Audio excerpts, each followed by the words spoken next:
जम्मू कश्मीर जहां पर एक के बाद एक जो आतंकी हमले हो रहे हैं, 4 दिन में 4 घटनाएं सामने आ चुकी हैं। जम्मू कश्मीर में इस हमले के पीछे पाकिस्तानी कनेक्शन सामने आ रहा है। बस यात्री पर हुए हमले में लश्कर के दहशतगर्दों ने फायरिंग की और उसके सबूत भी सामने आ रहे हैं। वो स्केच भी जारी किए गए हैं जिन आतंकियों को लेकर चश्मदीदों ने गवाहियां दी हैं।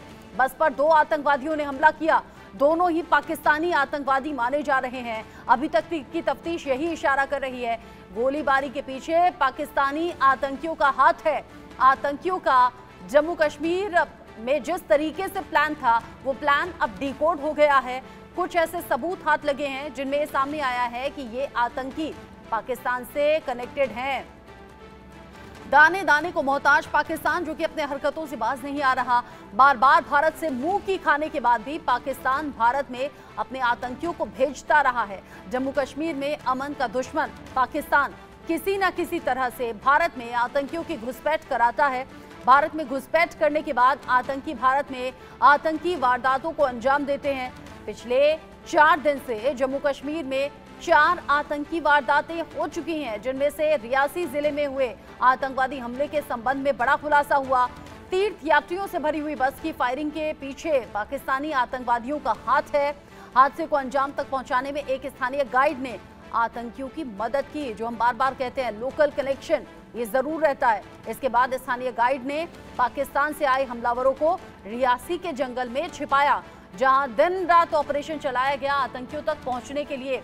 ऐसे में 4 दिन में 4 आतंकी हमले, 4 आतंकी साजिशें अगर सामने आ रही हैं, तो सवाल बहुत बड़ा ये, पाकिस्तान का इलाज जरूरी है। और पाकिस्तान का इलाज क्या पीओके को भारत में वापस मिला लेने का है?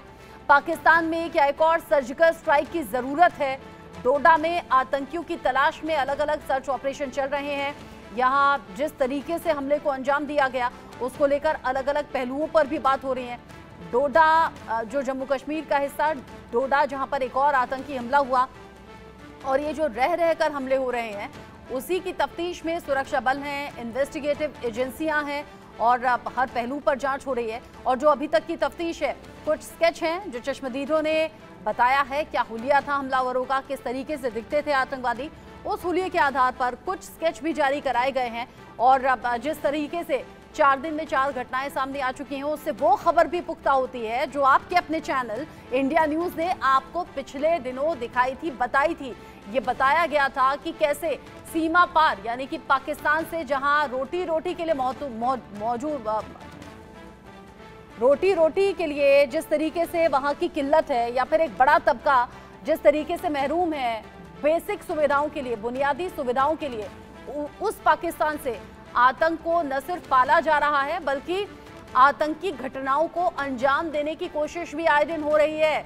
यही इलेक्शन का टाइम होना था, ये रिजल्ट के आसपास का टाइम होना था, और इसी को देखते हुए देश के अलग अलग हिस्सों में आतंकी अलर्ट भी जारी किया गया है। मेरे साथ में संजीव श्रीवास्तव जुड़ गए हैं, विदेश मामलों के जानकार, इस को लेकर बात करेंगे।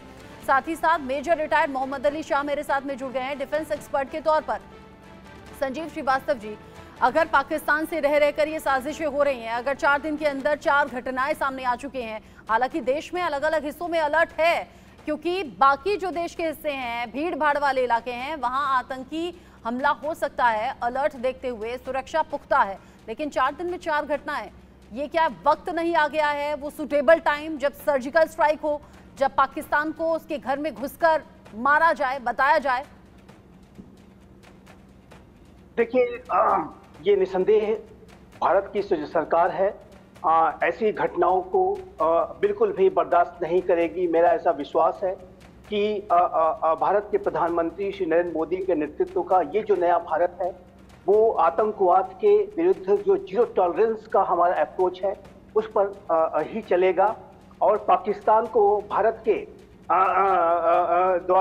की सरकार के संदर्भ में किसी भी तरीके का कोई डाउट नहीं होना चाहिए। मैं ये स्पष्ट करना चाहता हूं, जो पाकिस्तान के जो हुक्मरान हैं, जो वहाँ के आतंकी आका बैठे हुए हैं, यदि वो ये समझते हैं कि भारत के प्रधानमंत्री श्री नरेंद्र मोदी का जो तीसरा कार्यकाल के दौरान वो कुछ ऐसा कुछ कर देंगे कि जिससे कि वो भारत के वर्तमान की जो सरकार की परीक्षा वो अगर करने की कोशिश कर रहे हैं, तो उनका जवाब उन्हें बहुत जल्द मिलेगा।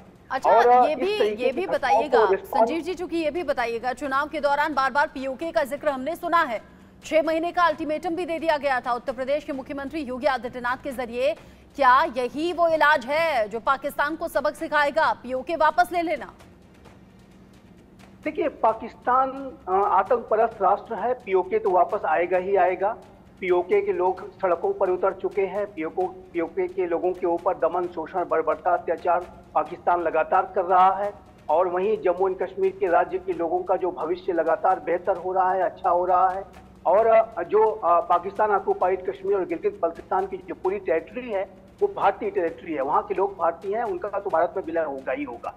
लेकिन ये जो पाकिस्तान वर्तमान समय में ये जो पिछले 4 दिनों में जो घटना है वो कर रहा है, और उसका जवाब, उसका माकूल जवाब उसे दिया जाएगा, इसमें कोई दो राय नहीं होना चाहिए। और पूरा भारत आतंकवाद के संदर्भ में आज का जो नया भारत है वो जीरो टॉलरेंस के अप्रोच पर चलता है, और आतंकवाद की घटनाओं को ये नया भारत बिल्कुल भी बर्दाश्त नहीं करेगा, ये मैं स्पष्ट करना चाहता हूँ। हमारे कल के अनेक जो हमारे वर्तमान की सरकार के मंत्री हैं, उन्होंने इस बयान को दिया है कि वो इस संदर्भ में जो एजेंसीज के माध्यम से कड़ी कार्रवाई करके दिखाएंगे। तो मेरा ऐसा विश्वास है कि भारत सरकार इसके बारे में कार्रवाई करेगी। लेकिन वर्तमान में जो जहां तक अलर्ट की बात है, तो मेरा ऐसा मानना है कि चाहे वो जम्मू एंड कश्मीर हो, चाहे वो भारत के अन्य हिस्से हों, अन्य प्रांत हों, वहां पर एक अलर्ट अवश्य रहना चाहिए, क्योंकि ऐसा लगता है कि पाकिस्तान के हुक्मरानों के अंदर कोई एक संदेह आ गया है वर्तमान की सरकार को लेकर के और उसके अप्रोच को लेकर के। तो ये संदेह बहुत जल्द ही दूर होगा।